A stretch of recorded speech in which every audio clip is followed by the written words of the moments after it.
Today, we got some new information about how much money Secretly Obscure, Guild Wars 2 new expansion, won this year, Q1 2024 update. Subscribe to the channel for more content. Go to my coffee if you want to support me, and let's get into it. So, here is the post. You can see a bit of the earnings image right here, and the actual site is on the post as well.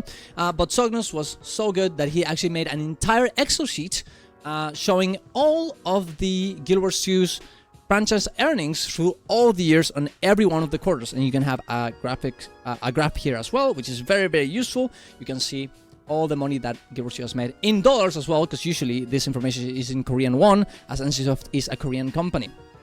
And you can see that if you go here for data quarterly, wait, not this one. Yeah, you can see here, End of Dragons is right here. He made a good amount of money, and Soto here as well. And it's actually very interesting, as EOD is kind of like a big spike here. You know, EOD was released and they got a lot of money, and then it started going down because there was not that many updates from it.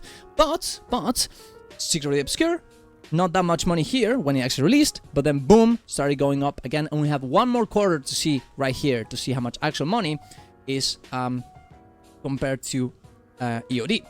Overall, it seems like Guild Wars 2 also is making a good amount of money. You can see in Q 2024 is the game that has making most money in NCSoft, and over the year of 2023, it actually is pretty comparable to other games like Lineage 1, Lineage 2, Ion, and well, I guess Bayonetta so is not doing that well, but yeah, there you go. But the rest of the games, you know, Guild Wars 2 is really doing pretty okay. It is actually pretty funny as well that NCSoft last quarter didn't actually release these numbers. They actually hid them because most likely because Throne of Liberty wasn't doing too well. And once they got called out by their investors not showing that, they came back and actually showed it again. But guess what? Throne of Liberty is not there anymore. So yeah, not good. But regardless, Guild Wars 2 is doing pretty well. We also can make some conclusions.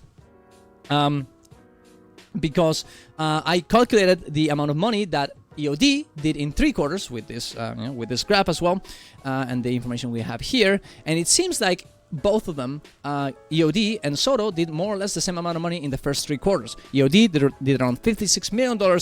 Soto did around 53 million, so pretty close. And you have to consider as well that Soto took half the time to be made compared to EOD. EOD is such a bigger expansion. Soto is way smaller, and we're gonna get one Soto every year, which is very, very good, as it will give me a lot of money to Guild Wars 2 and ArenaNet, and hopefully that will make them give us more content as well. Hopefully we'll see that in the next expansion, of course, if that is actually true. And also, we have to know that with the graph that we see here, EOD actually did, they got a lot of money at the start, and then start going down. Soto is the complete opposite.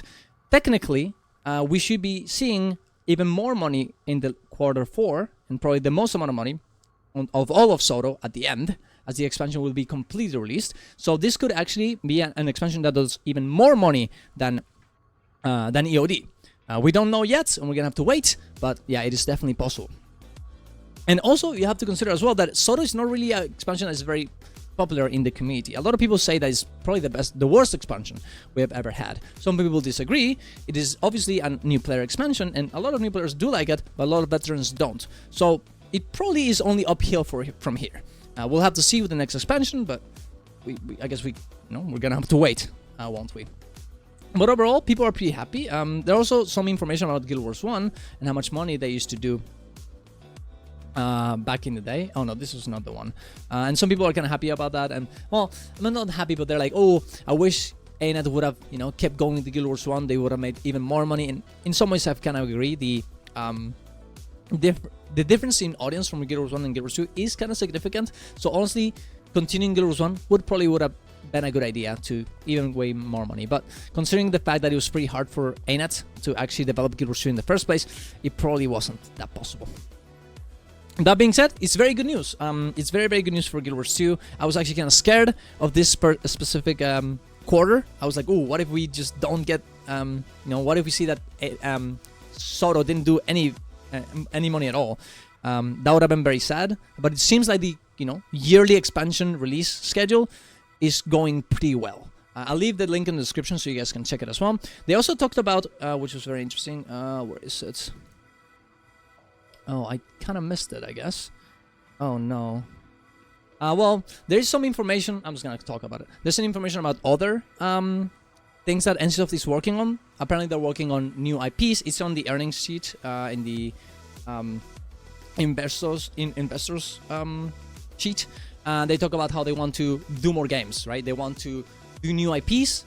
They are doing a thing called Project G, which definitely isn't Guild Wars 2, by the way. It is a new IP.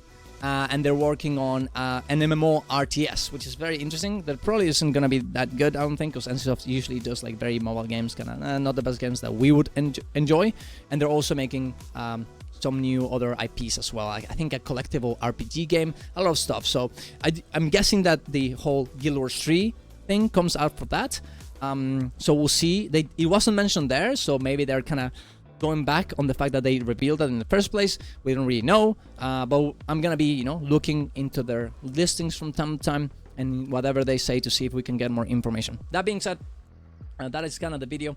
It's actually pretty interesting, and I hope, I hope the next expansion is very, very good. I'm probably gonna make a video about what we are actually gonna get from this expansion and what I want to get from this expansion. So I think it's, actually successful. But other than that, it does seem like Guild Wars 2 is doing pretty well compared to the MMOs inside of NCSoft, compared to other MMOs in the market, and compared to itself throughout the years. It's actually doing pretty okay. So definitely leave a like, upvote that Reddit post as Sognos did, and it's a very, very cool Excel sheet that he will be updating from time to time, each time a quarterly release happens. And of course, go to my coffee if you want to support me. Follow me on Twitch, and see you guys around. Love you all. Bye-bye.